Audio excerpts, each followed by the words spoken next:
Seksinipun Setyaki. Kula nembe sowan dinten sak mangke menika Werkudara. Seksine Setyaki aku lagi wae sowan ning negara Ngamarta. Malah tak sawang Datulaya wis katon sepi. Tumulipun Kakang Ngambandir Gantara niti priksa kanan kiwa teng negara Ngamarta. Lah kok malah Koko Prabu lan Werkudara mapan wonten ing mriki menika lajeng kula menika badhe stripun badhe nyuwun priksa. Menika wonten lambang menapa? Lah dalah tenan ora. Waduh.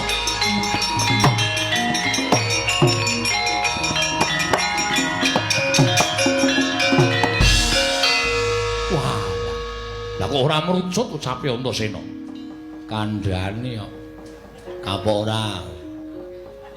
Pak, oh. Korban adimu lanang sing tok labuhi ora ana nyatane.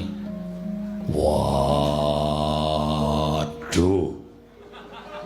Sak kira ki nek arep waduh. Ora waduh iki wis kebacut kok waduh. Wah, Sedewa, aku njaluk ngapura. Iya, Dimas, ora dadi ngopo ya iki? Ngopo to, Bu? Suwene meneng wae kok cerewet to. Lah kae njaluk ngapura sapa? Wong Sedewa wae ora ana. Nek ora diwangsuli kok nesu. Gong, nun, meneng sik. Iki lembuk wigati. Siap. Menika ateges negari Ngamarta kedatengan telik Mangendrajala. Wah, ketekan telik.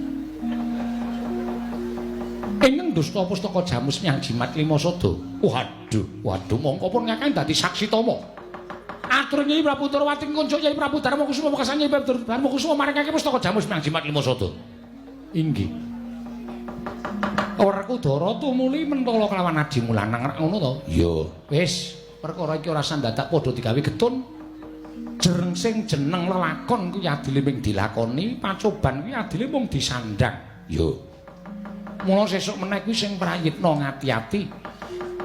Aja gampang kepilut marang gebyaring busana, aja gampang kepilut marang akeh raja Brana Picis, aja gampang kepilut marang esem kang manis sarta manuhara.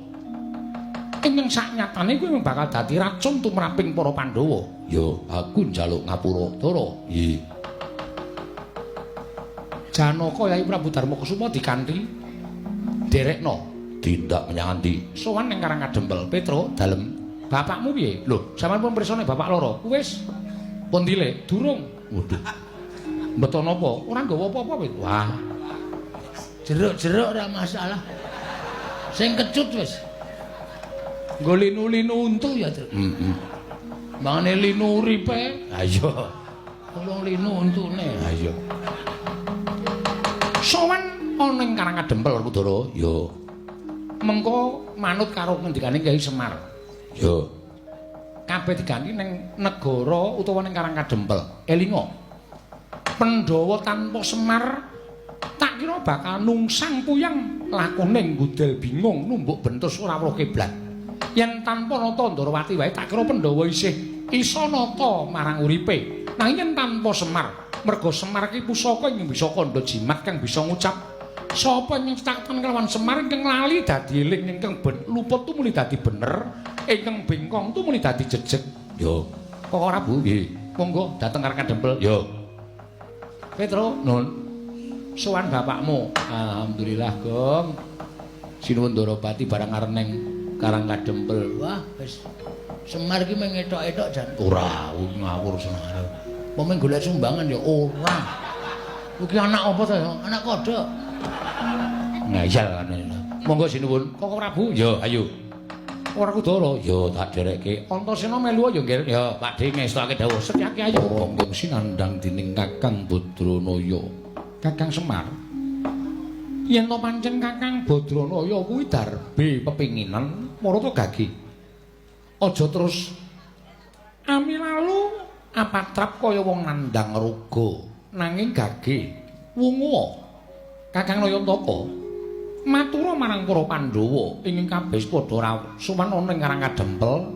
Arjuna Werkudara menapa apa dene Yai Prabu Darmakusuma ingkang wis padha rawuh ana ing Karang Kadempel.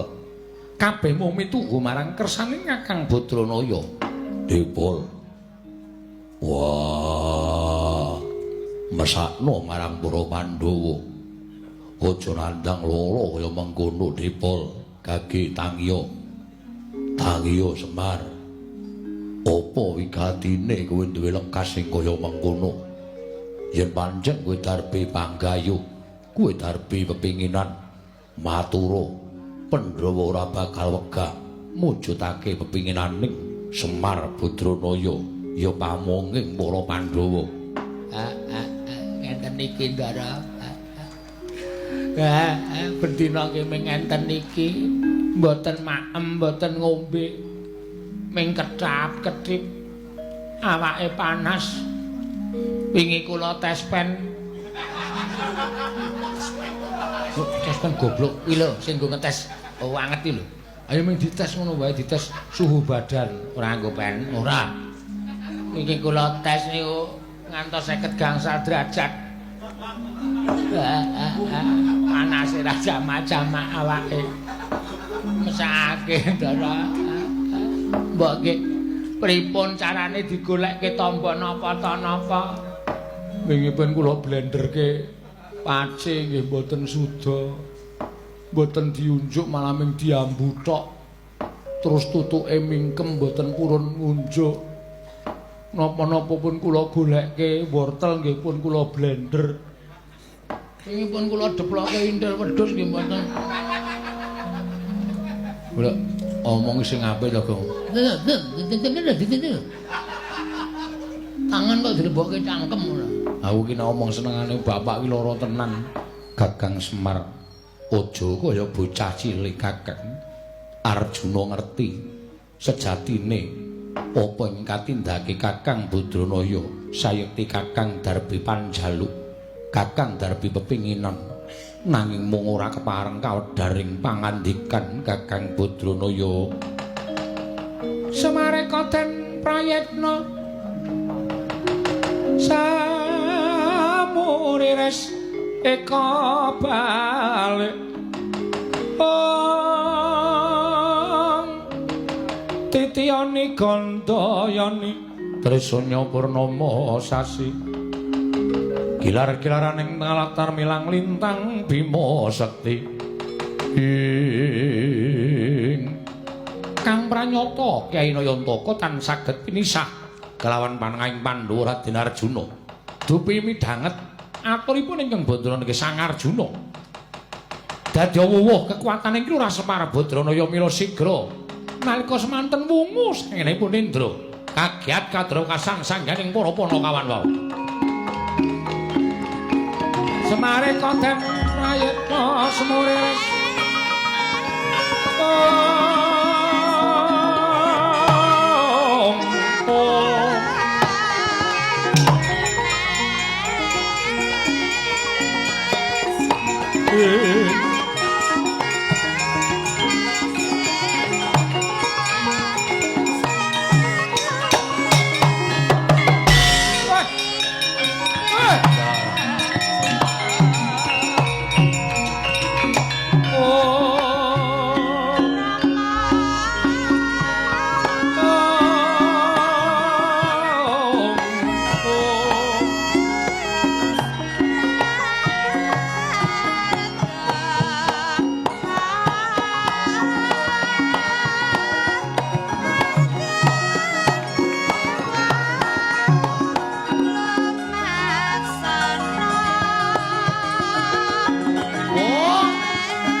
langening talang wanaglar mandhan moncar